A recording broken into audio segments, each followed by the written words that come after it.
दोस्तों, जब कोई व्यक्ति या वस्तु की प्रसिद्धि लाभ होता है तो जैसे जैसे लोगों के द्वारा उन पर विश्वास और प्रशंसा की जाती है, वैसे वैसे उनकी बुराई करने और किसी तरह उन्हें झूठा साबित करने वालों की संख्या भी बढ़ती जाती है। मेरे प्रिय यीशु मसीह जब इस धरती पर आए तब कई सारे लोगों ने उन पर विश्वास किया और उन्हें अपना मसीहा के रूप में स्वीकार किया, लेकिन इससे भी अधिक लोग उनके विरोध में खड़े हो गए। विशेषकर वे जो यीशु की अच्छाई और उनके चमत्कारों से जलते थे, वे लोग किसी तरह से यीशु को झूठा और काल्पनिक व्यक्ति साबित करने की कोशिश करने लगे। इसका फायदा उठाकर कुछ लेखकों ने अपनी पुस्तक में यीशु मसीह के बारे में झूठी बातें लिख दी ताकि उनकी पुस्तक अधिक से अधिक बिक्री हो और उन्हें पैसों की मोटी कमाई मिल सके। और इन्हीं सब झूठी पुस्तकों को आधार बनाकर और अपनी बुद्धि का प्रयोग करके आज भी बहुत सारे लोग यीशु मसीह को झूठा और एक काल्पनिक व्यक्ति साबित करने की कोशिश करते हैं। हमारे कुछ सनातनी भाइयों ने भी यीशु मसीह को एक काल्पनिक व्यक्ति बताने में लगे हुए हैं। देखिए इस वीडियो में।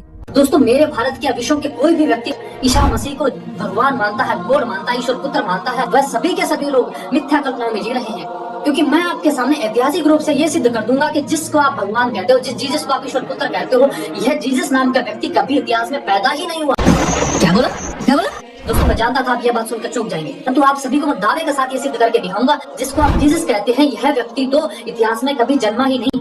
कि किस तरह से ईसाई विद्वानों ने ही जीसस क्राइस्ट के चरित्र की सार्थकता पर कई सवाल उठाए हैं। उनके द्वारा किए गए बाइबल के अध्ययन एवं शोध से यह स्पष्ट होता है कि जीसस क्राइस्ट नाम का कोई व्यक्ति कभी पैदा ही नहीं हुआ। तो फिर क्यों, कब और कैसे जीसस क्राइस्ट नाम के एक आभासी चरित्र को गढ़ा गया और उसकी जबरदस्त मार्केटिंग करके ईसाईयत नाम के एक मत को पैदा कर दिया गया। दोस्तों, हैरानी इस बात की होती है कि ये लोग जो यीशु मसीह को झूठा साबित करने में समय बर्बाद करते हैं, क्यों ना अपने ही धर्म और अपने आराधकों के बारे में और अधिक गहराई से जानना चाहिए कि उनमें कुछ सच्चाई है भी या नहीं, या फिर उनके ही देवी देवताएं झूठ और काल्पनिक हैं। दोस्तों, अभी जब मैं वीडियो आपको दिखाने वाला हूँ, हो सकता है आप इसे देखकर हिल जाएंगे और अपने धर्म ग्रंथ और अपने भगवानों के प्रति सोचने पर मजबूर हो जाएंगे, क्योंकि आपके ग्रंथ रामायण से ही ये साबित होता है कि भगवान राम और उनके विषय में लिखी हुई कुछ बातें बिल्कुल काल्पनिक जैसी लगती हैं। तो आप लोग इस वीडियो को अंत तक पूरा जरूर देखना और लाइक करना और दूसरों तक भी इस वीडियो को शेयर करना।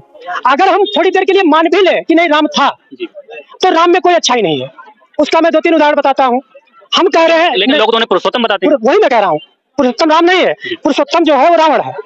किसी की बहन को अगर छेड़ा जाए, यहाँ इतने लोग कह रहे हैं, अगर किसी की बहन को छेड़ा जाए, कौन ऐसा भाई है कि अपनी छेड़ी हुई बहन का बदला नहीं लेगा? बिल्कुल सही, बताइए। बहुत अच्छा। रावण की बहन को, सुपनखा को राम ने छेड़ा। राम से उसने प्रस्ताव रखती है कि मैं शादी करूंगी। राम मना कर देते हैं कि मैं शादीशुदा हूँ, लक्ष्मण से पूछ लो। लक्ष्मण के पास जाती है। तो मेरा ये सवाल है कि जब एक ही शादी मंडप में एक ही जगह चारों भाइयों की राम की शादी हो गई थी, तो राम ने झूठ क्यों बोला कि लक्ष्मण के पास चले जाओ? तो मना कर देते कि नहीं, मेरे चारों भाइयों की शादी हो गई, मैं शादी नहीं करूंगा। बात खत्म हो जाती। झूठ बोला पहली बात। तो झूठा आदमी पुरुषोत्तम नहीं हो सकता है। ठीक, पहली बात। दोस्तों, यहाँ पर आपने देखा इस व्यक्ति ने रामायण से ही राम जी को झूठा साबित कर दिया और ग्रंथों के अनुसार देखें तो कहीं न कहीं इनकी बातों में भी सच्चाई है। फिर आगे आप सुनिए, ये बताते हैं कि जब सीता जी का स्वयंवर हो रहा था तब उस धनुष को कोई नहीं उठा पाया था, यहाँ तक कि रावण भी नहीं। लेकिन ऐसा बताया जाता है कि छोटी सी उम्र में ही सीता जी उस धनुष को उठा लेते थे। तो जब रावण उस धनुष को ही नहीं उठा पाए तो एक अद्भुत और शक्तिशाली स्त्री को ऐसे ही कैसे उठा ले गए? दूसरी बात, सीता जो है वो सीता अगर मान ले रावण ले गया, तो रावण नहीं ले गया, सीता खुद चल के गई रावण के पास। क्यों? ये तो अजीब बात हो गई। बिल्कुल अजीब बात है। रामायण को पढ़िए, उसी धनुष जो स्वयंवर जो रचा गया, जो जनक ने बुलाया था स्वयंवर, उस स्वयंवर में देश विदेश के सभी राजा आए थे, रावण भी गए थे। तो रावण उस स्वयंवर में शर्त जो धनुष को उठाएगा, उसकी डोरी खींचेगा, उसके साथ सीता का विवाह होगा। कोई भी राजा उस धनुष को उठा नहीं पाया, रावण भी नहीं उठा पाया था।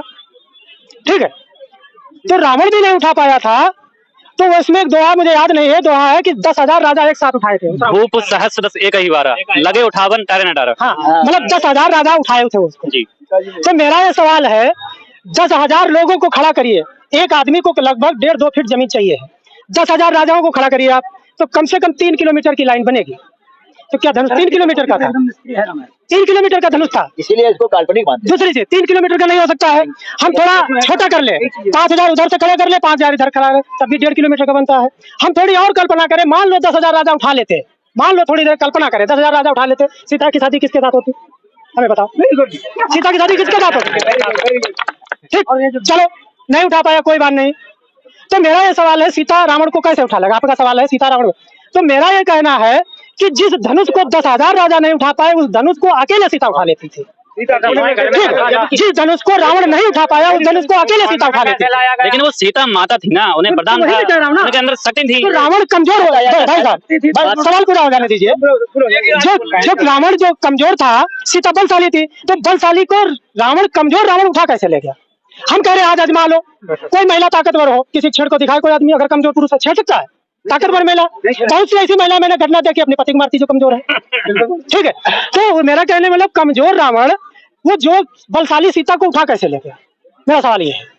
तो नहीं उठा सकता ना, काल्पनिक रचा गया है। दोस्तों इस वीडियो को देखने के बाद कहीं न कहीं उन ढोंगियों और मसीह विरोधियों के मुंह पर बड़ा तमाचा पड़ा होगा जो यीशु मसीह को झूठा और काल्पनिक साबित करने की कोशिश करते हैं, ये कहकर कि यीशु मसीह नाम का कोई व्यक्ति इस दुनिया में था ही नहीं। दोस्तों हमारे कुछ आर्य समाजी और सनातनी भाई बहन यीशु मसीह को काल्पनिक बताते हैं, लेकिन वहीं दूसरी ओर उन्हीं में से कुछ लोग ये कहते हैं कि यीशु मसीह 12 से 30 साल तक भारत में आकर रहे थे। मेरे प्रियो, इससे आप समझ सकते हैं कि ये जो लोग यीशु मसीह को काल्पनिक बताते हैं ये सभी झूठे हैं, यीशु मसीह नहीं। दोस्तों यीशु मसीह के होने का यानी कि उनके अस्तित्व का एक नहीं है बल्कि हजारों प्रमाण हैं। दोस्तों इजराइल में वो सारे जगह आज भी मौजूद है जहाँ पर यीशु मसीह का जन्म हुआ था, और कई सारे आर्कियोलॉजिस्ट और वैज्ञानिकों को अपने रिसर्चों के द्वारा यीशु मसीह से जुड़ी हुई कई सारी ऐसी चीजें मिल चुकी है जो इस बात का सबूत देता है कि सचमुच यीशु मसीह नाम का व्यक्ति इस धरती पर था जिसे रोमन सम्राटों के द्वारा क्रूस पर चढ़ाकर मार दिया गया था। और दूसरी बात, हम जो वर्ष की गणना करते हैं वो भी यीशु मसीह के जन्म से ही संबंधित है, यानी कि यीशु मसीह के जन्म से पहले के वर्षों में बीसी लगाया जाता है जिसका अर्थ है बिफोर क्राइस्ट, मतलब ईसा पूर्व, और यीशु मसीह के जन्म के बाद के वर्षों में एडी लगाया जाता है। और दोस्तों अगर यीशु मसीह काल्पनिक है तो फिर स्कूल और कॉलेज की हिस्ट्री बुक में यीशु मसीह का नाम क्यों है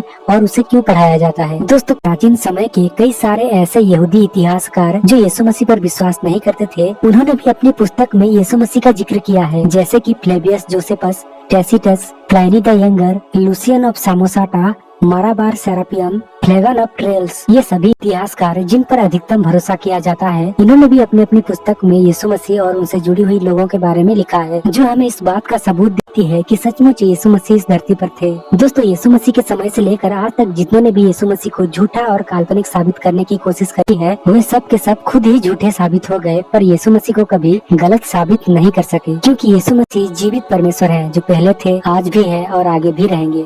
तो चलिए इस वीडियो में इतना ही, मिलते हैं कुछ नए वीडियो के साथ। अगर ये वीडियो आपको अच्छा लगा तो लाइक करें और चैनल को भी सब्सक्राइब जरूर करें। परमेश्वर आपको और हमें संभाल कर रखे। आमीन।